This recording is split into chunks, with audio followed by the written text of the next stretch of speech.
Welcome to BSc institute. हमारे नए topic हमने कल क्या स्टार्ट किया था, बोधिसत्वा। जो हमारा टॉपिक है वो स्टार्ट किया था।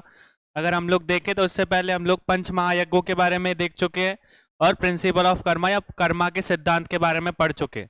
अब हमारे जो दो टॉपिक बचे हैं वो कौन से हैं? एक है हमारा बोधिसत्वा, दूसरा कौन सा है? जो बोधिसत्वा है वो कौन से धर्म से रिलेटेड है? और तीर्थंकर। तो बोधिसत्वा हम लोगों ने कल देखा था कि बोधिसत्वा का शब्द का क्या मतलब होता है। ठीक है, तो बोधि का मतलब देखोगे तो ज्ञानोदय, और अगर उसी के साथ सत्वा का मतलब देखोगे तो सत। ठीक है, जीव तो अगर पूरी डेफिनेशन देखे तो कोई भी व्यक्ति जो बोल सकता है कि आत्मज्ञान के मार्ग पर जो जा रहा है उस इंसान को हम लोग क्या बोलेंगे? बोधिसत्वा देखेंगे। फिर इसके बाद हम लोगों ने दो अलग अलग आइडियोलॉजी के हिसाब से भी देखा था कि जो बोधिसत्वा है वो थेरावाड़ा या थेरवाड़ में संप्रदाय में अलग तरीके से डिफाइन है और महायान में अलग तरीके से डिफाइन है। बोधिसत्वा महायान में क्या बोलता है? ठीक है, तो डिफरेंस बेसिकली क्या है कि थेरावाड़ा की बात करो तो थेरावाड़ा जो वो गौतम बुद्ध है, उन गौतम बुद्ध के जो पुराने अवतार है जिनमें उनको मोक्ष की प्राप्ति नहीं हुई थी, उन्हीं सभी अवतारों को उन्होंने किसका नाम दिया है? बोधिसत्व का नाम दिया है। पर वहीं पे अगर महायान आप संप्रदाय की बात करो, महायान सेक्ट की बात करो, तो महायान क्या बोलता है? हर कोई व्यक्ति क्या बन सकता है? बोधिसत्व बन सकता है। कैसे बन सकता है? अगर वो आत्मज्ञान या बोल सकते हैं कि जैसे गौतम बुद्ध उस राह पर चले थे, उस मार्ग पे कोई भी इंसान चलेगा तो उसको किसकी प्राप्ति हो जाएगी? मतलब कि बेसिकली वो बोधिसत्व बन सकता है, और बोधिसत्व बनने के बाद वो अपने मोक्ष के द्वार से एक कदम की दूरी पर होगा।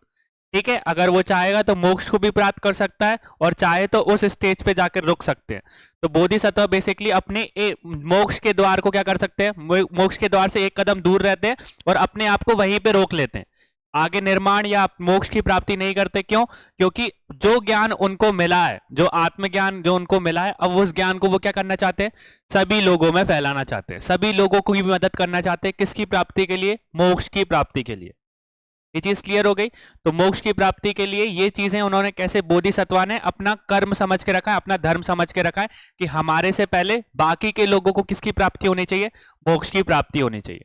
इस तरीके से हमने बोधिसत्वा का मतलब शब्द का मतलब देखा, बोधिसत्वा क्या होते हैं ये देखा था, बोधिसत्वा कौन होते हैं ये भी देख लिया था। ठीक है, फिर उनके गुणों के बारे में देखा था कि कौन कौन से गुण उनमें होते हैं। ये चीज फिर से समझाने की जरूरत है क्या? ठीक है, फिर गुणों के बाद हम लोगों ने आखिरी में क्या कंक्लूड करा था कि बेसिकली जो गुण है वो किस तरीके से किसी व्यक्ति को बोधिसत्व बनाते हैं। ठीक है, तो बोधिसत्व बनने के लिए किसी में कुछ क्वालिटीज होनी चाहिए ना, वो 4 क्वालिटीज हमने देखी थी। क्योंकि हम बेसिकली कोई भी आप एग्जाम की प्रिपरेशन स्टार्ट कर रहे हो तो अगर वो क्वालिटीज आपके अंदर नहीं है, आप यूपीएससी एमपीपीएससी की तैयारी कर रहे हो और आप में पढ़ने की मतलब एक साथ आप 8 घंटे 9 घंटे पढ़ पा रहे हो, तो उस तरीके से आपका एग्जाम निकलेगा क्या? तो कुछ ऐसे गुण है जो कि किसी इंसान में होने चाहिए, तभी वो क्या बन पाएगा? बोधिसत्व बन पाएगा। ठीक है, इस तरीके से हमने चीजें देखी थी। अब इंपॉर्टेंट क्वेश्चन हमारे कहां से बनते हैं? हमारे बोधिसत्व के कौन कौन से बोधिसत्व, 8 इंपॉर्टेंट बोधिसत्व के बारे में हम लोग पढ़ने जा रहे हैं। उनके बीच में से हमारे एमपीपीएससी कैसे क्वेश्चन पूछ सकता है, अब वो वहां पे हम लोग देखेंगे।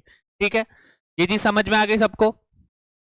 ठीक है, तो सबसे पहले अगर हम स्टार्ट करें हमारा नया टॉपिक, तो नया टॉपिक कौन है? महत्वपूर्ण बोधिसत्व या इंपॉर्टेंट बोधिसत्व। अब देखो, बहुत सी जगह पे अगर आप देखोगे तो अलग अलग नंबर्स में बोधिसत्व डिफाइन करके रखे। कोई संप्रदाय या कोई और बताते हैं कि 24 बोधिसत्व है, कोई 10 बताता है, कोई 8 बताता है। तो हम लोग यहाँ पे कितने पढ़ने वाले हैं? 8 पढ़ने वाले। ठीक है, 8 इंपॉर्टेंट बोधिसत्व पढ़ने वाले हैं। उन 8 में से भी बोल सकते हैं कि 4 बहुत ज्यादा इंपॉर्टेंट रहते हैं, फिर भी हम उन 8 को कवर कर रहे हैं। या अगर एमपीपीएससी पूछेगा तो यहीं से ज्यादातर हमारे क्वेश्चंस बनने के चांसेस है।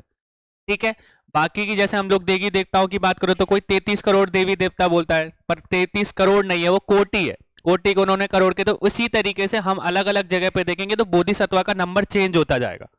ठीक है, हम यहाँ पे कितने पढ़ने वाले? 8 पढ़ने वाले, जो कि आपके लिए बहुत ज्यादा इंपॉर्टेंट है।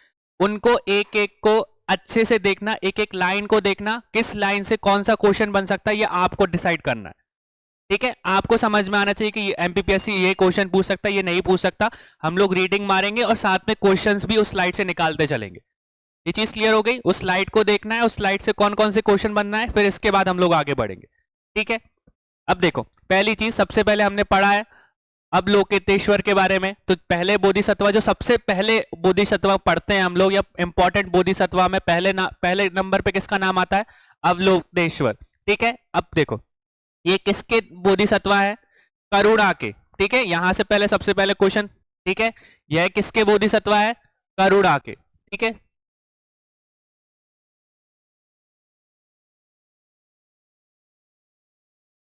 किसके बोधिसत्व है? करुणा के।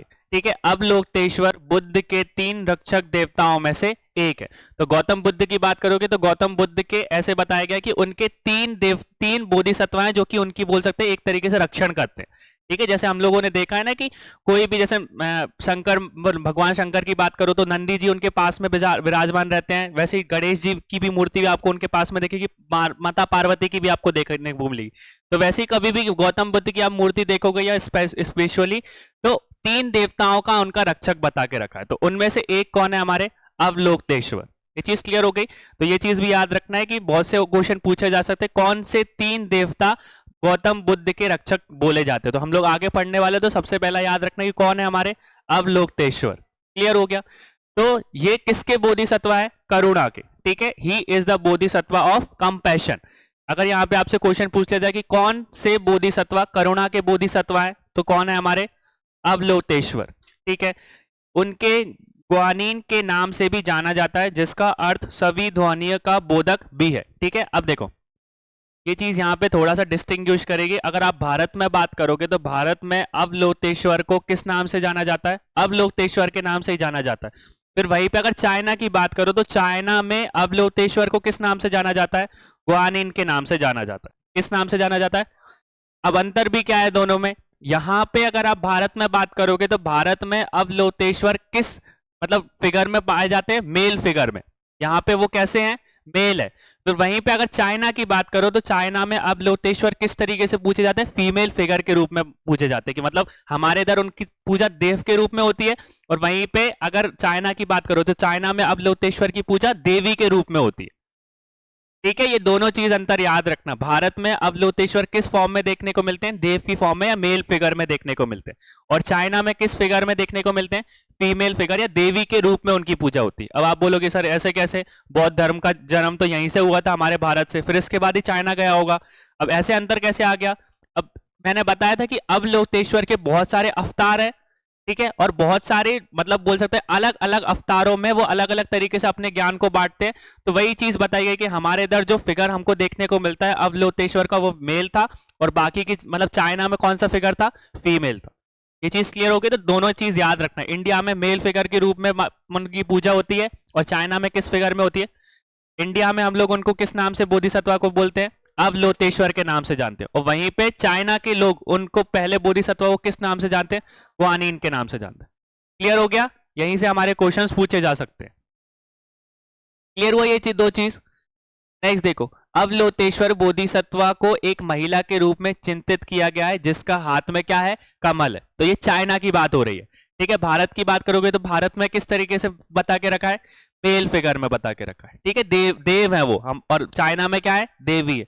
अब यहाँ पे उनके हाथ में बेसिकली हमने देखा ना, बहुत से देवी देवताओं के हाथ में हमको देखने को मिलेगा। ब्रह्मा जी की बात करोगे तो उनके हाथ में आपको अलग देखने को मिलेगा, विष्णु जी देखोगे तो उनके हाथ में शस्त्र आपको देखने को मिलेगा। तो वही चीज अवलोकितेश्वर का जो भी बोल सकते स्टैचू होता है, उस स्टैचू में वो क्या पकड़े होते हैं? उनके हाथ में एक कमल होता है। किस कलर का कमल होता है? सफेद कलर का। किस कलर का होता है?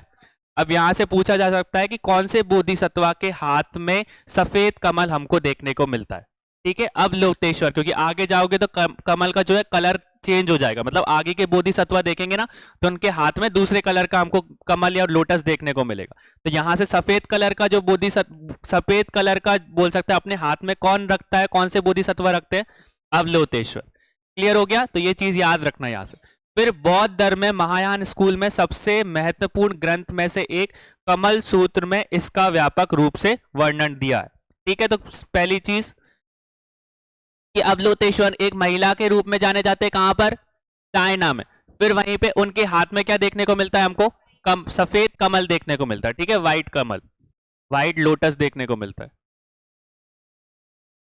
ठीक है, फिर वहीं पे महायान स्कूल में सबसे महत्वपूर्ण ग्रंथ को किसको बताया गया है? कमल सूत्र में। तो इस कमल सूत्र में हमको किसका वर्णन देखने को मिलता है? अवलोतेश्वर की, मतलब उनका फिगर कैसा है, कैसा है। जैसे आप वो शिव भगवान की बात करोगे तो बताते नहीं, लंबे बाल है, वैरागी रूप है, हाथ में त्रिशूल है। इस चीज का वर्णन हमको कहीं ना कहीं शिव पुराण में देखने को मिलता है ना, तभी हमने उनकी बोल सकते हैं पिक्चर बना पाई होगी। किसी ने देखा तो नहीं है ना। वैसे ही बोधिसत्वा की बात बोल सकते हैं कि अवलोतेश्वर की बात करो तो उनका बोल सकते हैं शरीर का चित्रण किस बुक में हमको देखने को मिलता है? कमल सूत्र में देखने को मिलता है। और जो कमल सूत्र है वो महायान स्कूल की कैसी बुक है? महत्वपूर्ण ग्रंथ में से एक है। ठीक है, ये चीज क्लियर हो गई। तो यहां से पूछ सकते हैं कौन सी किताब में अवलोतेश्वर को के मतलब बोल सकते कि बोल सकते कि उनके शरीर का चित्रण देके रखा है कि कैसा उनका फिगर है। तो ये चीज किस में देके रखी है? कमल सूत्र में देके रखी है। फिर वहीं पे यह बोधिसत्व सभी की प्रार्थनाओं और रोने को सुनने में सक्षम है और आवश्यक सहायता प्रदान करना उनकी उनकी सहायता करता है। ठीक है, बेसिकली क्या है? अब यहां से आप बोलोगे रोने को सुनने में सक्षम है, मतलब कि लोगों के जितने भी दुख हैं उन दुख को कौन सुनता है? अवलोतेश्वर सुनते हैं। ठीक है, दुखों का नाश कौन करता है? उनके कौन से बोधिसत्व करते हैं? अवलोतेश्वर करते हैं। ठीक है, तो यही चीज उन्होंने बोला कि ये बोधिसत्व सभी की प्रार्थनाओं और रोने को सुनते हैं। रोने मतलब कि आप रोने बैठ जाओ तो वैसा वाला रोना नहीं, बेसिकली इंसान का जो दुख होते हैं, दुख में इंसान रोता है ना, तो बेसिकली जिस इंसान के दुख होंगे और उनके सामने अगर वो रोएगा तो बेसिकली वो क्या करते हैं? उसकी मदद करते हैं और उसके दुखों को क्या करते हैं? दूर करते हैं। ठीक है, तो यहां से कौन क्वेश्चन पूछ सकते हैं कि कौन से बोधिसत्व को रोने या दुख का देवता या दुख का बोधिसत्व बोला जा सकता है? तो कौन से? हमारे अवलोतेश्वर। ठीक है, तो रोने से मतलब क्या है यहाँ पे? दुख से। ठीक है, दुखों का नाश करते हैं ये। क्लियर हो गया ये चीज? अब नेक्स्ट देखो, इसके कई रूप में से पद्मपानी लोकेश्वर सबसे लोकप्रिय लोगों में से एक है जिसके हाथ में कमल लिए प्रभु हैं। ठीक है, तो बोल सकते हैं कि हमने पढ़ा कि अवलोतेश्वर के बहुत सारे क्या है? अवतार है। उन अवतारों में से एक अवतार को क्या बोला जाता है? पद्मपानी लोकेश्वर। पद्मपानी मतलब कि उनके हाथ में, पद्म का मतलब क्या होता है? कमल। ठीक है, तो जिस देवता के हाथ में कमल है उनको वो क्या बोलते हैं? पद्मपानी लोकेश्वर। ठीक है, तो उन सभी अवतारों में से पद्मपानी लोकेश्वर जो है उनका एक अवतार है जो कि क्या बोला जाता है? सभी लोगों में कैसा है? लोकप्रिय है। फिर इसके बाद अवलोकेश्वर बोधिसत्व की मूर्तियों में आम तौर पर एक सामान्य बौद्ध कहावत गूंदी गई है जिसका अनुवाद बुद्ध ने इन सभी चीजों का कारण की व्याख्या की है जो एक कारण से उत्पन्न होते हैं। उन्होंने महान भिक्षु ने भी उनकी समाप्ति की व्याख्या की है। बेसिकली क्या बता के रखा? गौतम बुद्ध ने क्या बताया था कि जो दुख है उन दुख का कोई ना कोई कारण होता है कि नहीं होता। इस तरीके की चीजें हमको क्या देखने को मिलती है? बोधिसत्व का जो भी स्टैचू या पास में रहता है उसके नीचे ये चीज लिखी रहती है कि जो भी दुख है उस दुख का क्या होता है? कारण है। ठीक है, कोई ना कोई कारण है। तो उस चीज की वो जो सेंटेंस है वो हमको किधर देखने को मिलता है? उनके स्टैचू के नीचे देखने को मिलता है कि जो दुख है उन दुखों का क्या है? कोई ना कोई कारण है। ठीक है, तो गौतम बुद्ध ने भी इसी चीज के बारे में बात की थी कि दुख है सबसे पहली चीज की दुनिया में क्या है? दुख भरा पड़ा है। अगर दुख भरा पड़ा है तो दुख का कोई ना कोई रीजन तो होगा, कोई ना कोई कारण होगा। तो इस तरीके की जो व्याख्या है हमको कहां पे देखने को मिलती है? उनकी पिक्चर या स्टैचू के नीचे देखने को मिलती है। ठीक है, नेक्स्ट देखो, अजंता की गुफाओं में अवलोकेश्वर की कई पेंटिंग है। कंबोडिया के थेरवाड बौद्ध धर्म में उन्हें लोकेश्वर के नाम से भी पूजा जाता है। तो अजंता केव्स की बात करो तो अजंता की जो केव्स है उनमें भी हमको कौन से बोधिसत्व की मतलब चित्रण देखने को मिलता है? अवलोकेश्वर का देखने को मिलता है। तो यहाँ पे क्वेश्चन पूछा जा सकता है कि अजंता केव्स में या अजंता की गुफाओं में किस बोधिसत्व का चित्रण हमको देखने को मिलता है? अवलोकेश्वर का। ठीक है, फिर अगर कंबोडिया की बात करो तो कंबोडिया में हमने देखा था कि वहां पे जो साउथ ईस्टर्न एशिया की जो कंट्रीज है वो कौन से संप्रदाय को फॉलो करती है? थेरवाद को। और थेरवाद बौद्ध में मान के चलो तो इनको किस नाम से पूजा जाता है? लोकेश्वर के नाम से पूजा जाता है। ठीक है, यहीं पे अगर हमने देखा तो वहीं पे अगर ग्वानिन किधर कहां पे बोला जाता है? चाइना में बोला जाता है। और कंबोडिया या साउथ ईस्टर्न एशिया की बात करो तो अवलोकेश्वर को किस नाम से जाना जाता है? लोकेश्वर के नाम से जाना जाता है। फिर बौद्ध धर्म में कई यूनानी दलाई लामा को अवलोकेश्वर का अवतार मानते हैं। तो अभी की टाइम पे प्रेजेंट टाइम की बात करो तो अवलोकेश्वर के प्रेजेंट अवतार को किसको माना जाता है? दलाई लामा को माना जाता है। ठीक है, तिब्बत के लोग मतलब दलाई लामा को किसका अवतार मानते हैं? अवलोकेश्वर का अवतार मानते हैं कि वो भी जो दलाई लामा है वो भी क्या है? एक बोधिसत्व है। ठीक है, इस तरीके से पोर्ट्रेट किया जाता है। ये चीज क्लियर हो गई, समझ में आ गया। तो अवलोतेश्वर की पहली चीज कि यहाँ पे जो भारत में बात करोगे तो भारत में मेल फिगर में देखने को मिलते हैं, देव के रूप में देखने को मिलते हैं, और चाइना में फीमेल फिगर में, जिनको ग्वानिन के नाम से जाना जाता है। और अगर बेसिकली यहाँ पे बात करो तो इंडिया में उनका पिक्चर और चाइना में दोनों में अलग अलग पिक्चर होगा। तो बेसिकली इंडिया की बात करोगे तो इंडिया में उनके हाथ में किस तरीके का फूल देखने को मिलता है? सफेद कमल देखने को मिलता है। ठीक है, तो इस तरीके का क्वेश्चन पूछा जा सकता है कि कौन से बोधिसत्वा के हाथ में सफेद कलर का कमल हमको देखने को मिलता है? तो अवलोतेश्वर। ठीक है, फिर अजंता केव से रिलेटेड क्वेश्चन आ जाता है, कौन से बोधिसत्वा का चित्रण हमको अजंता केव्स में देखने को मिलता है? अवलोतेश्वर का देखने को मिलता है। ठीक है, फिर इसके बाद हम लोगों ने क्या देखा कि किसको आज के टाइम पे अवलोतेश्वर का अवतार माना जाता है? दलाई लामा को माना जाता है। ये चीज क्लियर हो गई। अब देखो, एक अगर आप चाइना की बात करो तो ग्वानिन बोल के रखा है ना, तो ग्वानिन एक फीमेल फिगर है। अब फीमेल फिगर है तो उनके हाथ में अलग तरीके का फूल है। ठीक है, उस फूल का नाम क्या है?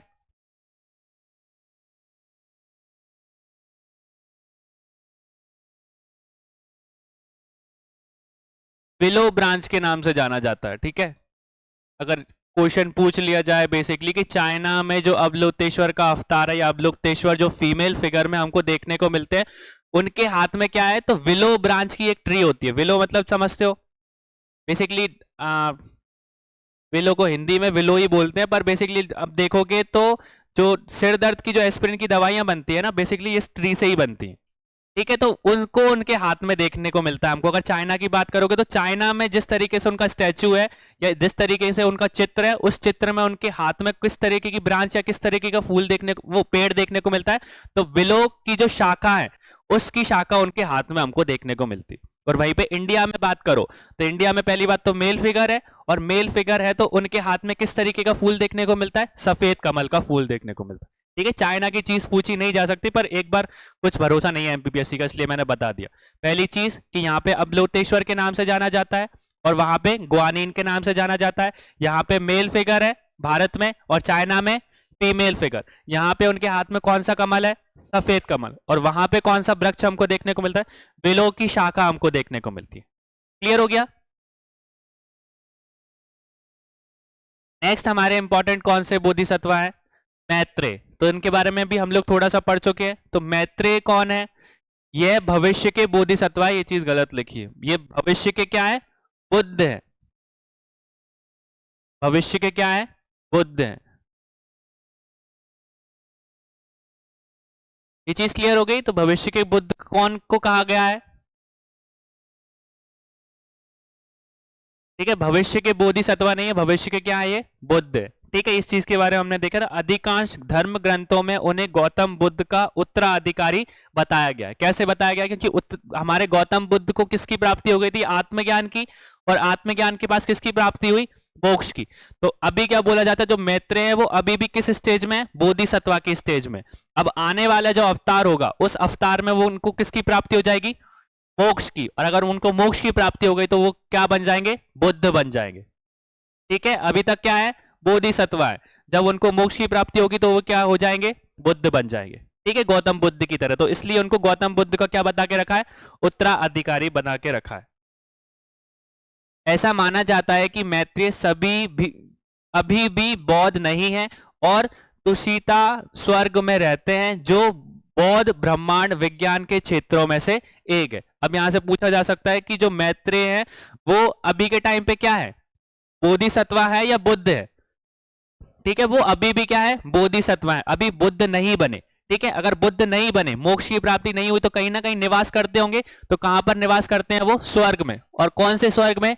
तो सीता स्वर्ग में।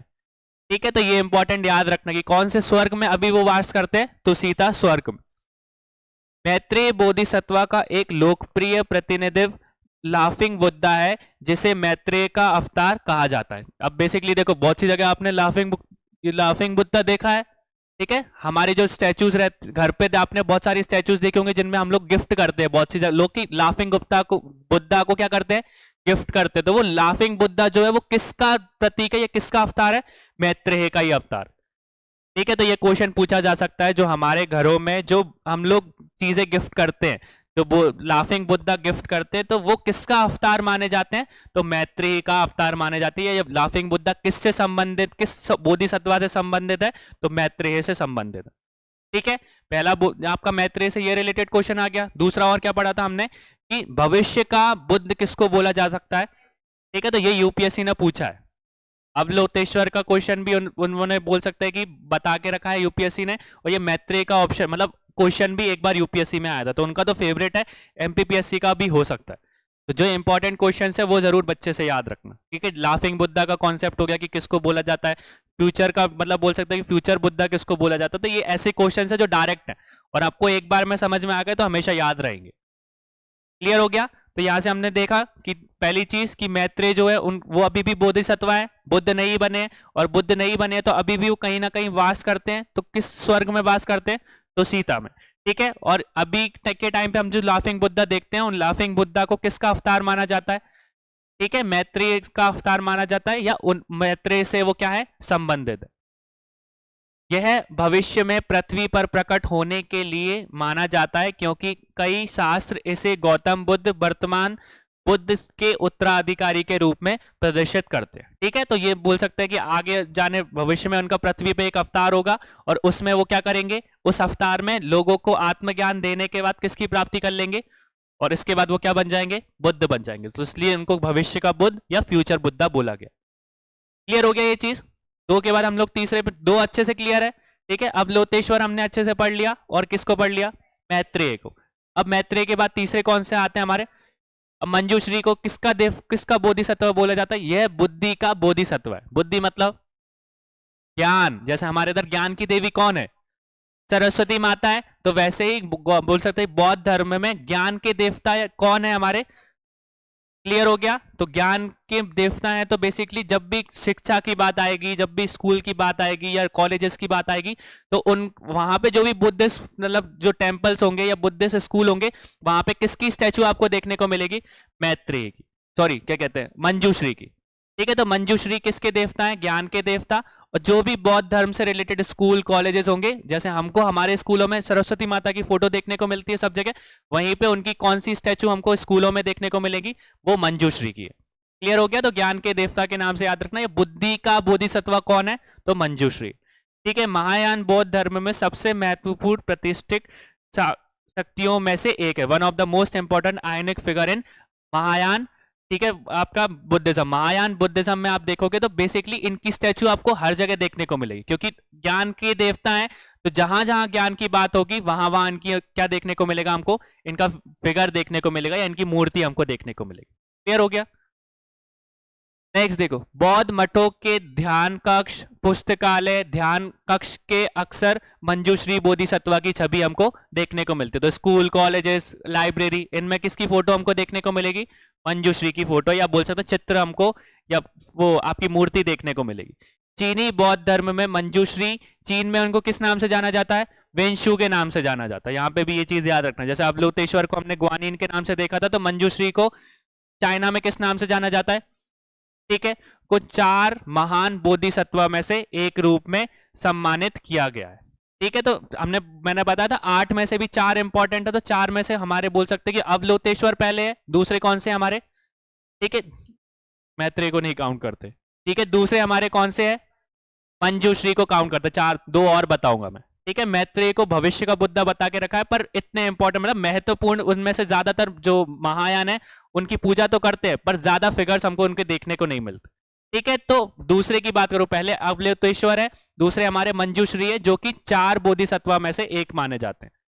ठीक है, मंजूश्री को पुरुष बोधिसत्व के रूप में दर्शाया गया है। तो ठीक है, मंजूश्री का कौन सा मेल फिगर हमको देखने को मिलता है कि पुरुष के रूप में हम उनको क्या बता के रखा है? दर्शा के रखा है। वह प्रतिष्ठित छवि दाहिनी हाथ में एक ज्वलंत तलवार और बाएं हाथ में खिलने वाला एक नीले कमल का फूल है। ठीक है, तो इनका अगर चित्रण देखोगे तो बेसिकली एक हाथ में एक तलवार है, जो कि कैसी है? ज्वलन मतलब बोल सकते हैं कि ज्वलंत तलवार उन्होंने एक हाथ में धारण किया, और दूसरे हाथ में किस तरीके का फूल धारण किया है? नीले कमल का फूल। ठीक है, तो यहां से एमपीपीएससी पूछ सकता है कि किस बोधिसत्व के हाथ में नीले कलर का कमल हमको देखने को मिलता है, तो वो कौन से? और सफेद कलर का कमल किसके हाथ में? ठीक है, तो ये क्वेश्चंस को याद रखना अच्छे से। समझ में आया ये चीज? क्लियर हो गया? तो 3 हमारे इंपॉर्टेंट क्वेश्चंस भी हमने यहां से देख लिए। अब चौथा किसके बारे में पढ़ रहे हैं हम लोग? ठीक है, तो समंत भद्र की बात करोगे तो ये अध्ययन और ध्यान का बोधिसत्व है। अध्ययन मतलब कि बेसिकली कोई मेडिटेशन करता है, ध्यान लगाता है, तो उस टाइम पे किस बोधिसत्व को सामने वो ध्यान लगाता है? तो कौन है? समंत भद्र। ठीक है, तो ध्यान और अभ्यास के बोधिसत्व कौन है? सामंत व्रत। ठीक है, तो पहला इंपॉर्टेंट क्वेश्चन। फिर सामंत व्रत, मंजूश्री और बुद्ध एक साथ बौद्ध धर्म के शाक्य मुनि त्रिमूर्ति माने जाते हैं। जैसे हमारे त्रिदेव किसको बोला जाता है? ब्रह्मा विष्णु महेश। वैसे ही अगर हम देखो तो शाक्य मुनि त्रिमूर्ति किसको बोला गया है? तो 3 लोगों को मिलकर बोले। त्रि है तो 3 है, पहले हमारे कौन है? दूसरे और तीसरे। क्लियर हो गया? तो इन तीनों को साथ में मिलकर क्या बोला जाता है? शाक्य मुनि त्रिमूर्ति बोला जाता है। कि ये किस क्लैन से बिलोंग करते थे? ज्यादातर शाक्य बिलोंग से। ठीक है, शाक्य क्लैन से। ये चीज क्लियर हो गई? यहां से क्वेश्चन पूछा जा सकता है। नेक्स्ट हमारे कौन से? ठीक है, तो ये ज्यादा बेसिकली हमको ज्यादा डिटेल नहीं देख रही, पर इंपॉर्टेंट चीजें हमने यहां से कवर कर ली। फिर 5वें कौन है हमारे? क्षिति गर्ग। संस्कृत में क्षिति गर्ग का अर्थ है पृथ्वी का गर्ग। ठीक है, इन सबको बेसिकली इन्हें नक्षर प्राणियों के बोधिसत्व के रूप में माना जाता है। ठीक है, पृथ्वी का गर्भ मतलब कि बेसिकली हमारे इधर यमराज है ना, मरने के बाद सबका न्याय और कौन करता है? यमराज करते हैं। वैसे ही कोई अगर मर जाता है, उस मरने के बाद जो नक्षर प्राणियां रहती है ना, उनका ध्यान कौन रखता है? यह बोधिसत्व रखते हैं। कौन से बोधिसत्व? क्षितिगर। ठीक है, और क्षितिगर का अगर अर्थ देखोगे तो क्या है हमारा? पृथ्वी का अर्थ। क्लियर हो गया? यह उत्पीदियों, मरने वाले या बुरे सपनों का सपना देखने वाले उत्तरा करता है। मतलब कि बेसिकली जो मर जाते हैं या जो पीड़ित रहते हैं, जो सपनों की बातें करते हैं, वो सब किस से रिलेटेड, किस बोधिसत्व से रिलेटेड है? ठीक है, बेसिकली वो चीज याद रखना कि मरने के बाद बेसिकली वो जो आपके जो बोल सकते हैं इंसान है, नर्क में जाएगा या स्वर्ग में जाएगा, तो बेसिकली उनको कौन मिलेंगे? वो क्षितिगर्ग ही मिलेंगे। ठीक है, नक्षर मतलब प्राणियों के क्या बोले जाते हैं? बोधिसत्व बोले जाते हैं। कीर्ति गर्भ का नक्षर लोगों का बोधिसत्व कहा जाता है। Kshitigarbha is said to be the bodhisattva of the mortal. मतलब कि वही है। फिर इसके बाद बौद्ध ग्रंथों के अनुसार उन्हें एक बोधिसत्व के रूप में दर्शाया गया है जिन्होंने नर्क में पूरी तरह से खाली होने तक बुद्धित्व प्राप्त नहीं करने की शपथ ली।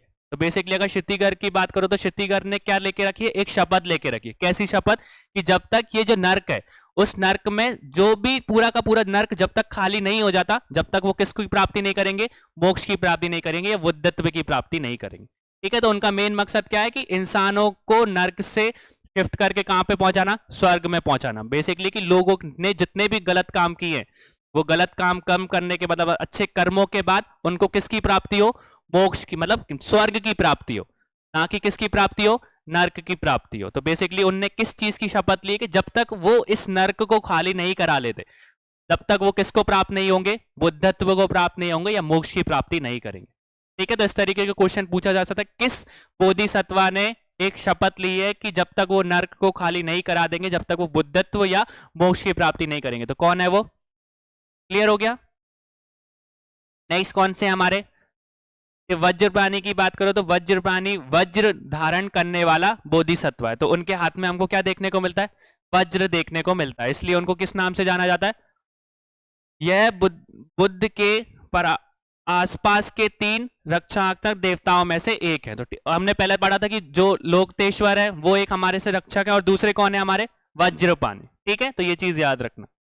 फिर मानव रूप में वज्रपाणी को दाहिनी हाथ में वज्र पकड़े हुए दिखाया गया है। तो उनके एक हाथ में क्या है? वज्र है, इसलिए उनका नाम भी वज्रपाणी रखा है। यह कभी कभी ध्यानी बोधिसत्व के रूप में भी जाने जाते हैं, जो दूसरे ध्यानी बौद्ध लोकचेज के बराबर है। ठीक है, तो अब यहाँ पे ये चीज याद रखना कि इन्हें किसके, मतलब एक ध्यानी बोधिसत्व के रूप में भी जाना जाता है, और बोल सकते हैं कि दूसरे ध्यानी, पहले ध्यानी कौन है हमारे? वज्र प्राणी। उन्हीं के साथ में दूसरे ध्यानी बोधिसत्व कौन है हमारे? आशोभ्य। ठीक है, ये उन दोनों के बराबर है। ठीक है, तो इस तरीके का क्वेश्चन पूछा जाता है। ये sometime refers to as Dhyani Bodhisattva equivalent to the second Dhyani सत्व अक्षोध्य। ठीक है, तो ये दोनों चीजें याद रखता कि किस बोधिसत्व को ध्यानी बोधिसत्व के नाम से जाना जाता है। तो वो कौन से हमारे? वज्रपाणी। बौद्ध पुराणिक कथाओं के अनुसार वज्रपाणी में 5 कथागतों की सभी शक्तियों के साथ साथ बुद्ध की शक्ति भी सम्मिलित है। कथायत की 5 शक्तियां हैं, अभिताप, वेजोच्चय, अमोघ सिद्धि, अक्षोभ्य और रतन सब। तो ये सारे के सारी जो बोल सकते हैं ये क्वालिटीज दे के रखी है कि जो हमारे वज्रपाणी है उन वज्रपाणी के पास जो नॉर्मल शक्तियां रहती है वो तो है ही है, उनके साथ में जो गौतम बुद्ध की शक्ति है ना वो भी उनमें सम्मिलित है, इस तरीके से बोला जाता है। ठीक है, क्लियर हो गया ये चीज। और उनकी जो 5 शक्तियां उनके 5 शक्तियों के ये नाम बता दिए। ठीक है, तो एक बार इसको रीड कर लेना। नेक्स्ट कौन से हमारे सपरिभूत। ठीक है, सपरिभूत ये बोधिसत्वा हैं जो कभी भी अपमानजनक प्रेरणा को प्रकट नहीं करते हैं। इसका मतलब बेसिकली अगर इनकी बात करोगे तो हमारे जो सब पारी जो भूत हैं बेसिकली इनको जब बोधिसत्व बने थे तो इनका राह इतना आसान नहीं था। बेसिकली इनको बहुत ज्यादा कठिन परिश्रम करना पड़ा था जब इनको आत्मज्ञान की प्राप्ति हुई थी। ठीक है, तो इनको किसका बोधिसत्व बोला जाता है? कभी भी अपमानजनक प्रेरणा का प्रकट नहीं करते। तो बेसिकली ये बताते हैं कि कभी भी अपनी हिम्मत नहीं हारनी चाहिए। बेसिकली इनको बहुत ज्यादा टाइम लग गया था, सभी को बेसिकली आत्मज्ञान की प्राप्ति जल्दी हो गई थी, पर ये अभी फिर भी लगे रहे, फिर भी ये डटे रहे, इन्होंने हार नहीं मानी थी, इसलिए इनको किसका बोल सकते बोधिसत्व बोला जाता है? अपमानजनक प्रेरणा को प्रकट नहीं करने वाले बोधिसत्व के नाम से जाना जाता है। ठीक है, यह बोधिसत्व कभी भी जीवित प्राणियों में अब हेलना नहीं करते हैं। तो ये बीच बोल सकते हैं कि कभी भी डिस्टिंग्विश नहीं करते हैं, disregard to the human being, किसी को भी अलग नहीं समझते। बौद्ध धर्म में महायान और वज्रयान संप्रदायों द्वारा इनकी पूजा की जाती है। ठीक है, वज्रयान में भी इनकी पूजा की जाती है और महायान में भी इनकी पूजा करी जाती है। इन्हें कभी भी अपमानित ना करने वाले बोधिसत्व के नाम से जाना जाता है। ठीक है, इन्हें कभी कम नहीं आंकना है, बोधित्व के लिए उनकी क्षमता पर संदेह नहीं करना चाहिए। तो बेसिकली यही चीज बता के रखिए, कोई भी इंसान अगर बोधिसत्व बनना चाहता है तो हर इंसान को आत्मज्ञान प्राप्त करने में अलग अलग समय लग सकता है। जैसे गौतम बुद्ध तो उनका जल्दी हो गया, उनको ज्ञान की प्राप्ति जल्दी हो गई थी। ठीक है, फिर वैसे ही आप देखोगे तो इनको सबसे ज्यादा देरी लगी थी, सबसे ज्यादा टाइम लगा था किस को प्राप्त करने के लिए? आत्मज्ञान को प्राप्त करने के लिए। तो ये हमेशा यही बताते हैं कि कभी भी हिम्मत नहीं हारनी चाहिए। ठीक है, अगर आपने एक बार अपना निर्णय या लक्ष्य मतलब डिसाइड कर लिया तो जब तक उसके लिए लड़ना पड़ेगा जब तक आप में जान है। ठीक है, तो उसी तरीके से उन्होंने आत्मज्ञान की प्राप्ति के लिए अपना सब कुछ निछावर कर दिया था। और वही चीज बोलते हैं कि कभी भी अपने आप को कम नहीं आंकना चाहिए। या आप बोलो कि एक स्टेज के बाद आपको लगने लगता है कि नहीं ये चीज मेरे से नहीं होगी, तो भी अगर आपको लग रहा है तो आपको वो चीज करनी चाहिए। ये उस तरीके के बोधिसत्व या उस तरीके का ज्ञान बताते हैं। ठीक है, क्योंकि इन्होंने भी कभी हार नहीं मानी थी उस चीज को, अपने लक्ष्य को प्राप्त करने के लिए, और हमको भी नहीं माननी चाहिए। इस तरीके से इनको बोला जाता है। सही शिक्षा के लिए उन्होंने उत्पीड़ित का सामना करना पड़ा, लेकिन वह दित्व रहे और अत्यंत बुद्धित्व प्राप्त किया। ठीक है, तो इनको बुद्धित्व या आत्मज्ञान प्राप्ति के लिए इनको बहुत सारा परिश्रम करना पड़ा। ठीक है, बहुत टाइम लग गया, जो बहुत सारी परेशानियां इनके जीवन में आई, फिर भी उनसे वो लड़े और लड़ने के बाद किसकी प्राप्ति की? आत्मज्ञान की प्राप्ति की। ऐसा कहा जाता है कि अपने एक जन्म में उन्होंने कमल सूत्र सुना और अपनी सभी 6 इंद्रियों को शुद्ध करने में वे सक्षम हो गए। ठीक है, तो ये चीज हमको देखने को मिलती है। बड़ी संख्या में पुनर्जन्मों से गुजरने के बाद अनंत उनको ज्ञान प्राप्ति हुआ और वह बुद्ध बन गए। तो बहुत सी किताबों में इनको क्या बता के रखा है कि गौतम बुद्ध से पहले बुद्ध ये बन गए थे। ठीक है, तो वो अलग चीजें था, मतलब बहुत सी किताबें अलग अलग चीज बताती है, तो इतनी चीज डीपली मत पढ़ना। ठीक है, जो मेन क्वेश्चन है वो मेन क्वेश्चन पे जरूर ध्यान देना कि बेसिकली अपमानजनक बोल सकते प्राणियों या बोल सकते कि हारने के लिए जो कौन से बोधिसत्वा ने कभी भी हार नहीं मानी, या इस तरीके से जब क्वेश्चन फ्रेम हो तो ही उसको यूज करना। ठीक है, फिर नेक्स्ट कौन से हमारे सबसे लास्ट आकाश गर्ग। ठीक है, तो ऐसा जैसा कि नाम से पता चल रहा है कि वह आकाश और अंतरिक्ष से जुड़े हुए। ठीक है, तो जैसे हमने बोल सकते क्षिति गर्ग के बारे में पढ़ा था, वैसे ही हमारे कौन से हैं? आकाश गर्ग है। तो ये दोनों भाई भाई माने जाते हैं, जुड़वा भाई माने जाते हैं। एक बोल सकते हैं कि आकाश मतलब बेसिकली वो जो क्षिति गर्ग है वो पृथ्वी की रक्षा करते हैं, और वैसे ही जो आकाश गर्ग है वो किसकी रक्षा करते हैं? आकाश की और अंतरिक्ष की। ठीक है, तो ऐसे अलग अलग देवताओं के रूप में माना गया। शब्दित रूप से आकाश सागर का अर्थ असीमित अंतरिक्ष खजाना है। ठीक है, वह क्षिति गर्ग के जुड़वा बोधिसत्वा भी है। तो अगर किससे रिलेटेड है? ये बोधिसत्वा के जुड़वा भाई से रिलेटेड है कि वो पृथ्वी को संभालते हैं, ये किसको संभालते हैं? आकाश को संभालते हैं। उनके अनुयायी द्वारा उन्हें पूजा के नाम से भी जाना जाता है, जिसका अर्थ आकाश रत्न है। ठीक है, तो दूसरे नाम से अगर देखोगे तो हमारे जो चिट्टी गर्ग के भाई, क्या नाम है हमारा, आकाश गर्ग, उन आकाश गर्ग को दूसरे नाम से किससे जाना जाता है, गगन गुंजा के नाम से। ठीक है, 5 महान आकाश गर्ग के 2 बुद्धित्व के ज्ञान में 5 मोतियों में अभिव्यक्ति के अलावा और कुछ नहीं है। There are the 5 great Akashagarbha which are nothing but the manifestation of the 5 pillars of the wisdom of the Buddha. ये एक बार रीड कर लेना, ठीक है, इंपॉर्टेंट नहीं है। ये आकाश गर्ग यनुनाई ने के लिए अच्छा स्वास्थ्य और समृद्धि लाते हैं। ठीक है, तो these Akashagarbha bring good health and the prosperity to the, मतलब कि हेल्थ के लिए, स्वास्थ्य के लिए, समृद्धि के लिए किस बोधिसत्वा की पूजा करते हैं, आकाश गर्ग की। यह बौद्ध धर्म में 8 सबसे महान बोधिसत्वा हैं और बौद्ध मान्यताओं और अनुसरण का एक महत्वपूर्ण हिस्सा है। ये चीज क्लियर हो गई। तो यहां से हमने क्या करे, हमारे जो 8 इंपॉर्टेंट बोधिसत्वा थे वो हमने पढ़ लिए। अब देखो, अब आपके लिए टास्क है। बेसिकली मैंने 2 चीजों के बारे में बात की थी कि एक गौतम बुद्ध है, तो गौतम बुद्ध के 3 रक्षक बोधिसत्व बताए गए, उनका नाम आपको कल ढूंढ के लेके आना है। और दूसरी चीज कि इन 8 में से कौन से 4 महत्वपूर्ण बोधिसत्व हैं जिनकी पूजा ज्यादातर हमको देखने को मिलती। यह आपका टास्क है, फिर मैं कल बताऊंगा आपको। पहले आप खुद ढूंढो इन स्लाइडों में से पढ़ के। 2 तो मैंने बता दिए बेसिकली, उसमें भी 3 बता दिए, चौथा अपने हिसाब से आपको फाइंड करना है, स्लाइड में ही देखने को मिल जाएगा आपको। ठीक है, तो कल इंडिविजुअली सबसे पूछूंगा मैं। ठीक है, ये टास्क तो कर लेना भैया, क्वेश्चन वाला दिया था वो तो मेरे को देखने को ही नहीं मिला। आज करके लेके आया कोई? बढ़िया भैया, ठीक है, तरक्की की राह पर हो। ये चीज क्लियर हो गई। तो हमारा मेन, आपका सबका होमवर्क समझ में आ गया बेसिकली कि आपको अगर हो सके तो कमेंट सेक्शन में भी आप उसको वीडियो को कमेंट कर सकते हो। ठीक है, इस वीडियो जब शाम को अपलोड हो जाएगी, जब तक आपका पढ़ना भी पूरा हो जाएगा, जब आप ये चीज पढ़ लोगे, समझ लोगे, इसके बाद कमेंट सेक्शन में पहले आंसर करना, इसके बाद मैं कल इंडिविजुअल भी पूछूंगा क्योंकि सब लोग कमेंट नहीं करते हो। ठीक है, समझ में आ गया। तो क्वेश्चन क्या है हमारे, बोधि मतलब गौतम बुद्ध के 3 रक्षक बोधिसत्व बता के रखे, तो उनका नाम आपको मतलब फाइंड आउट करना है। और इन 8 बोधिसत्व में से 4 इंपॉर्टेंट बोधिसत्व कौन है जो कि बहुत ज्यादा महत्वपूर्ण। ठीक है, जैसे मैंने आपको बताया था, एक अवलोकतेश्वर हो गए, दूसरे कौन से थे, तो उस 2 और फाइंड करना है आपको। ठीक है, क्लियर हो गया ये चीज। फिर यहाँ पे हमको बोधिसत्वा से रिलेटेड कुछ आर्ट एंड आर्किटेक्चर के बारे में देख लेते हैं, या कला या वास्तुकला से रिलेटेड देख लेते, ज्यादा कुछ नहीं है, बस मतलब नॉर्मल रीडिंग की है। बुद्ध की कला और मूर्तियों की तुलना में बोधिसत्वा की अधिक रियासतों के रूप में दर्शाया गया है। तो बेसिकली अगर गौतम बुद्ध की बात करो तो बेसिकली उनकी नॉर्मल फोटोज ही चलती हैं, पर बोधिसत्वा की जो फोटोज हैं अलग अलग जगह पे अलग अलग तरीके की बताई गई है। ठीक है, गौतम बुद्ध की फोटो आपको यहाँ पे और चाइना में एक जैसी मिल जाएगी, पर अवलोकतेश्वर की बात करोगे तो यहाँ पे और चाइना में अंतर है कि नहीं है। तो वही चीज है कि जो बोधिसत्वा है उनकी मूर्तियां अलग अलग रियासतों में अलग अलग तरीके की देखने को मिल सकती है। ठीक है, पर गौतम बुद्ध की मूर्ति एक जैसी ही देखने को मिलेगी सब जगह।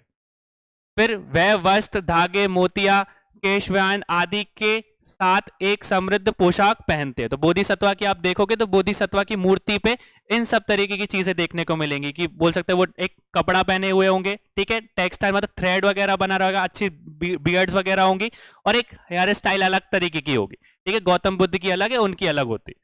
ठीक है, तो इस तरीके से उनको पोर्ट्रे किया जाता है, इस तरीके से हमको कला और वास्तुकला में ये चीज बता के रखेगी। बोधिसत्वा जो है वो साथ में धागे, वस्त्र, मोतिया और कुछ अलग तरीके की हेयर स्टाइल तरीके से हमको देखने को मिलते हैं। ठीक है, प्रत्येक बोधिसत्वा को उनकी अभिव्यक्ति और सार के माध्यम से दर्शाया जाता है। हमने देखा था कि अवलोतेश्वर जो है वो अलग है। कैसे अलग है? क्योंकि उनके हाथ में कैसा फूल है। ठीक है, मैत्रेय को अलग तरीके से पोर्ट्रेट करके रखा है। ठीक है, तो अलग अलग तरीके से अलग अलग बोधिसत्वा को पोर्ट्रेट करके रखा है, जिससे पता चलता है कि ये वो वाले बोधिसत्व है, ये वो वाले। ठीक है, तो अवलोतेश्वर की बात करो तो हमको पता चल जाता है कि ये बोधिसत्व कौन से हैं। जब उनके हाथ में हमको सफेद कमल का फूल देखने को मिलेगा तो हम डिस्टिंग्विश कर लेंगे ना कि ये अवलोतेश्वर। ठीक है, तो इस तरीके से ये उनको क्या करके रखा है, बोल सकते हैं उनकी अभिव्यक्ति और सार के माध्यम से उनको दर्शा के रखा है।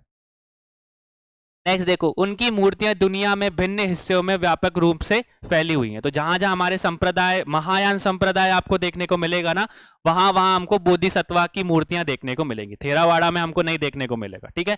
अगर देखने को भी मिला तो एक आध ही देखने को मिलेगा, और वो भी वो गौतम बुद्ध से ही असेंबलेंस करते हैं कि ये जो है वो गौतम बुद्ध ही है, बस पुराने अवतारों में वो बोधिसत्वा थे, ठीक है। पर महायान में हम लोग जहां जहां पे महायान सेक्ट फॉलो होता है, वहां वहां पे हमको ये मूर्तियां, बोधिसत्वा की मूर्तियां देखने को मिल जाएगी। ज्यादातर China, Japan, north Korea, south Korea में आपको देखने को मिल जाएगा। वहां पे महायान सेक्ट अच्छे से, मतलब प्रॉपरली, बहुत इंपॉर्टेंटली फॉलो किया जाता है।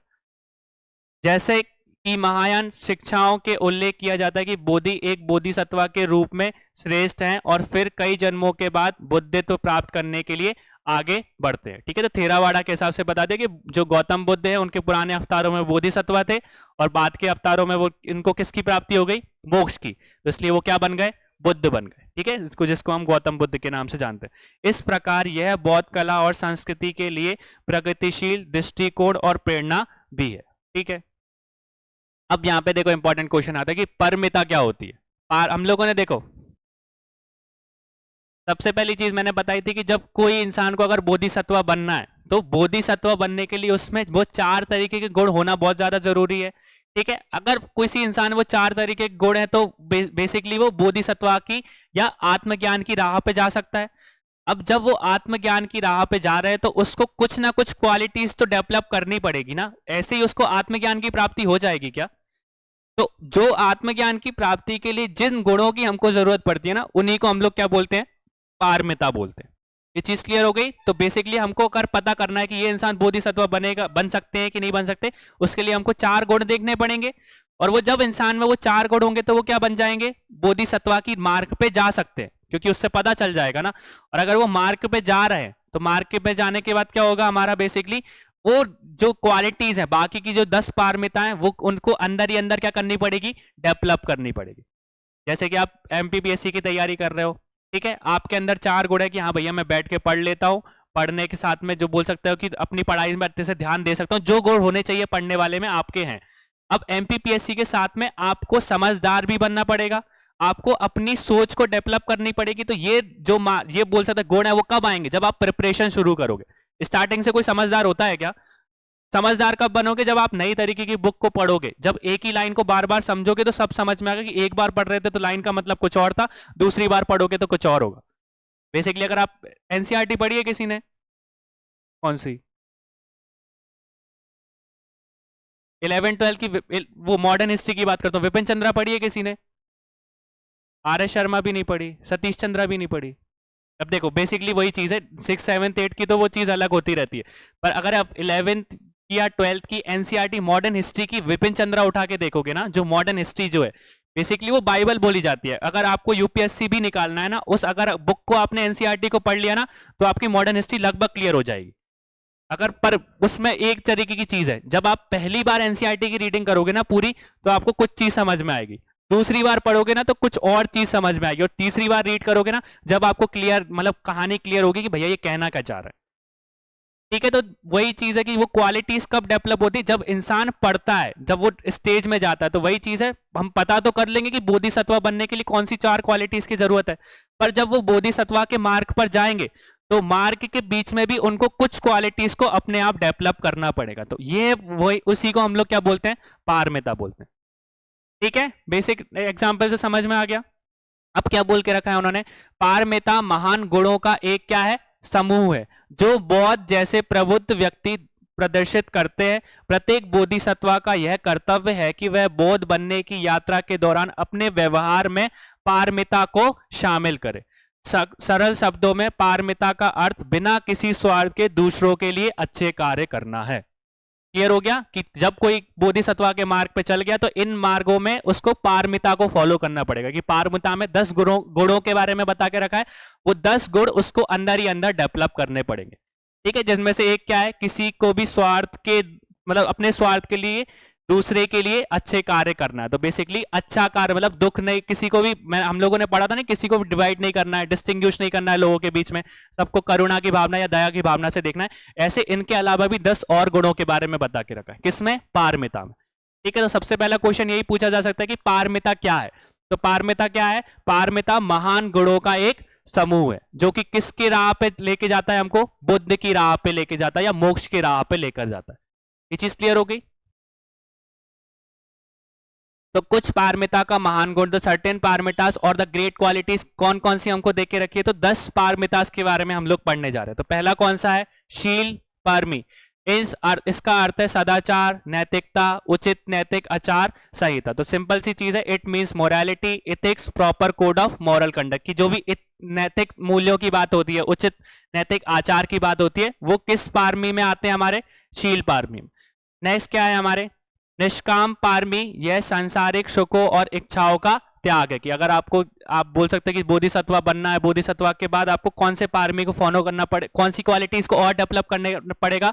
निष्काम को, कि जिसमें क्या है, जो भी सांसारिक सुख है, ठीक है, और इच्छाएं, उनका क्या करना पड़ेगा? आपको त्याग करना पड़ेगा। कि आपको ध्यान से प्रति या अपने परिवार के प्रति या किसी व्यक्ति के प्रति मोह नहीं होना चाहिए। उस चीज का आपको क्या करना पड़ेगा? त्याग करना पड़ेगा। ठीक है। दान परमी, इसका अर्थ है उदारता और दूसरों को कुछ देने की भावना से है। मतलब देने की भावना मतलब कि पैसे देना नहीं। बेसिकली कोई बोधिसत्व है तो वो पैसे से उसकी मदद कर दे, ऐसा नहीं। बेसिकली अगर उनके दुख है तो उन दुख का निवारण करना। ठीक है। ऐसी चीज का, ज्ञान का ध्यान करना। उस ज्ञान के दान से क्या होगा? उसकी समृद्धि, मतलब कि उसका उन्नत हो सके, उसकी उन्नति हो सके। ठीक है। उसके जो दुख है उसको दूर हो सके और उसको कुछ चीज का, समस्या का हल मिल सके। ठीक है। उस तरीके के दान के बारे में बात कर रहे हैं। फिर वीर परमी, सही प्रयास, ऊर्जा और शक्ति प्रदान करना। कि पॉजिटिव एनर्जी, मतलब आप बोधिसत्व या किसी ऋषि मुनि को देखोगे तो उनके फेस पे अलग पॉजिटिविटी होती है ना। तो वही चीज की अगर आप बोधिसत्व हो तो आपके फेस में मतलब कि एक तरीके के, मतलब ऊर्जा होनी चाहिए, एक तरीके की शक्ति होनी चाहिए कि जब इंसान आपके उस वाइफ के एरिया में आए, बोलते ना कि इसकी वाइफ बहुत अच्छी है। ठीक है। वाइफ नहीं बोल रहा हूं वरना गलत ले लो, वाइब की बात कर रहा हूं बेसिकली। कि एक तरीके का ऑरा होता है ना इंसान का, कि जब आप उस ऑरे में जाते हो तो आपको लगता है कि हाँ भैया पॉजिटिविटी है। जब आप मंदिर में जाते हो तो मंदिर में जाने के बाद आपको अलग फील होता है। ठीक है। पॉजिटिविटी आती है कि हाँ भैया कुछ ना कुछ है या मैं कुछ कर सकता हूँ। वहां पे आप जो सोच के आओगे, वहां पे अगर ठान लिया ना, तो घर आते आते अगर बोल सकते हो कि आप अलग लोगों के एनवायरमेंट में आ गए या मतलब ऐसे ऑरा में आ गए तो सारी की सारी चीजें भूल जाओगे। पर वहां पे मंदिर में या कुछ लोगों का ऐसा, ऋषि मुनियों के पास ऐसी शक्तियां होती है कि उनका अलग ऑरा होता है। ठीक है। वाइब इसलिए मैं इस्तेमाल ही नहीं कर रहा, ऑरा इस्तेमाल कर रहा हूँ। वाइब में वाइब पहुंच जाएगी वरना। ठीक है। तो ऑरा भी बोलते हैं उसको, इंसान का ऑरा होता है। ठीक है। तो वो चीज बोली जाती है कि कभी आप बड़ी पर्सनालिटी से मिलोगे तो उनका अलग माहौल है या ऑरा है। ठीक है। शाहरुख खान के बारे में आपने सुना होगा। बेसिकली हर इंसान, जो भी कोई भी हो, क्रिकेटर हो या बड़ा सा बड़ा बॉलीवुड स्टार हो, वो हमेशा शाहरुख खान की बात करता है क्योंकि उनका ऑरा अलग है। कि जब आप उनके साथ में काम करते हो, उनके साथ 2 मिनट की भी बात करोगे ना तो इंसान अलग से बताएगा। ठीक है। वैसे ही MS धोनी है, विराट कोहली, तो वो अलग अलग बड़ी बड़ी पर्सनालिटीज है। ठीक है। तो उनसे आपको क्या पता चलता है कि उनके फेस पे पॉजिटिविटी है, और अगर आप उनके पास जाओगे तो कैसा फील करोगे? अच्छा ही फील करोगे, पॉजिटिव ही लेके आओगे। ठीक है। तो इस तरीके की चीजों को किस में बता के रखा है? वीर पारमी में बता के रखा है। फिर उसमें सच्चा पारमी, इसका अर्थ है ईमानदारी, सच्चा और अत्यंत सत्यनिष्ठ होना। ठीक है। तो हमेशा किसका निर्वाह करना? सत्य का निर्वाहन करना। ठीक है। सत्य की राह पे या ईमानदारी की राह पे चलना। फिर शांति परमी, यह गुण शांत रहने और भरपूर धैर्य, सहन शक्ति और सौहार्दता करने के बारे में है। ठीक है। तो धैर्य रखना, की बेसिकली अगर आप ऋषि मुनि हो तो उनके आपने देखा होगा कि अलग पेशेंस लेवल होता है। आप उनको कुछ भी कह लो, उनको फर्क नहीं पड़ता। ठीक है। तो उस तरीके की बारे में हो रही कि शांति परमी, जो हम में नहीं होता। बेसिकली हमसे कोई कुछ कह दे तो हमको और मतलब और जोर से गुस्सा आता है कि बेसिकली इसने 1 बोला है, मैं 5 बोल के बताऊं। ठीक है। तो उस चीज के बारे में किस में देके रखा है? शांति परमी। नेक्स्ट क्या है हमारा?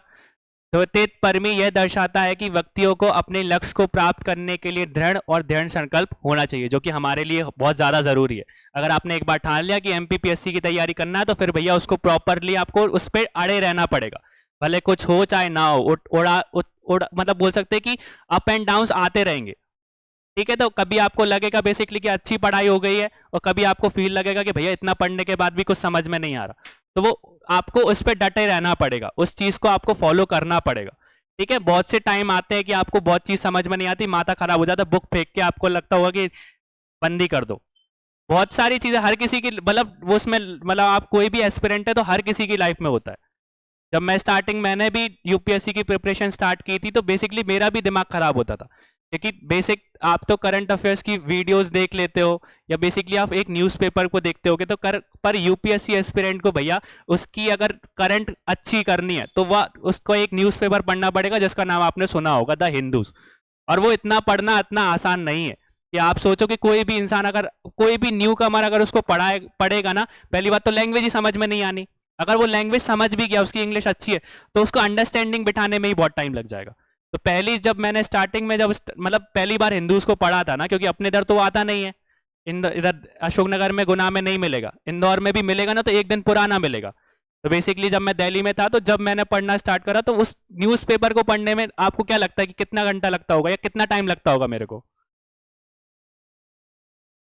4 घंटे लगते थे उस चीज को कवर करने में, क्योंकि इसमें एडिटोरियल्स भी रहते थे, फ्रंट पेज भी रहता था। साइंस एंड टेक तो संडे के दिन आता था।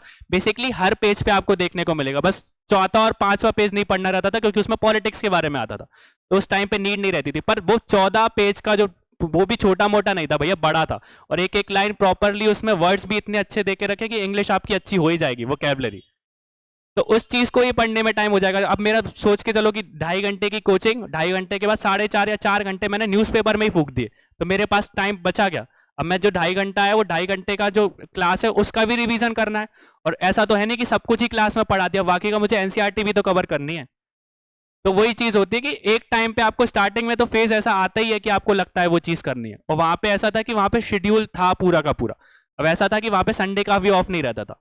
वहां पे ऐसा है कि रेगुलर क्लासेस लगेंगी और वो सेम रूटीन आपको फॉलो करना है। तो एक टाइम के बाद आपको लगने लगता है कि भैया ये क्या ही कर रहे हैं अपन, खुद के लिए ही टाइम नहीं मिल रहा है।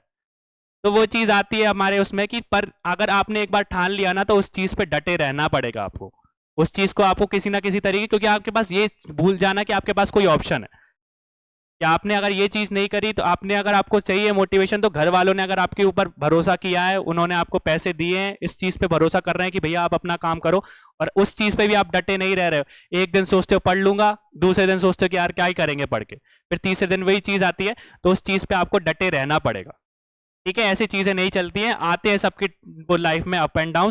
तो वही चीज उन्होंने किस में बता के रखी है, तति तत् आपकी वो परमी में बता के रखी है।